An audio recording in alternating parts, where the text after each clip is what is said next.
अस्सलाम वालेकुम viewers, Malik rabbit farm से एक नई वीडियो के साथ। ये आज हमारे भाई, बड़े प्यारे भाई हैं, अरसलान भाई, अक्सर आते रहते हैं। आज फिर ये आए हैं। ये इन्होंने परचेजिंग की है। कुछ न्यूजीलैंड वाइट का एक पेयर इन्होंने परचेज़ किया है और अमेरिकन चिंचिला की ये फ़ीमेल्स हैं और एक मेल है। ये आज ये अपने फार्म के लिए लेके जा रहे हैं। तो इनसे पूछते भी हैं कि इन्हें कैसा लगा यहाँ पे आके और क्वालिटी देख के इन्हें कैसा लगा। जी अरसलान भाई, आप बताएं आपको कैसा लगा है? कैसे हैं सब भाई? ठीक है, खैरियत से हैं जी। मैं इनसे 1 साल से परचेजिंग कर रहा हूँ माशाल्लाह। पहले भी लेके गया हूँ।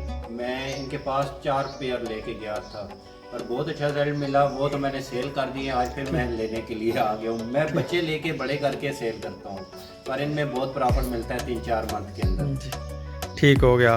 तो आप भी मलिक रैबिट फार्म के साथ अपने कारोबार का आगाज़ कर सकते हैं। American chinchilla, New Zealand white, California, जो ब्रीड भी आपको चाहिएगी, ओरिजिनल ब्लड लाइन आपको दी जाएगी। राब्ते के लिए नंबर नोट कर लें 0332 55 58 762।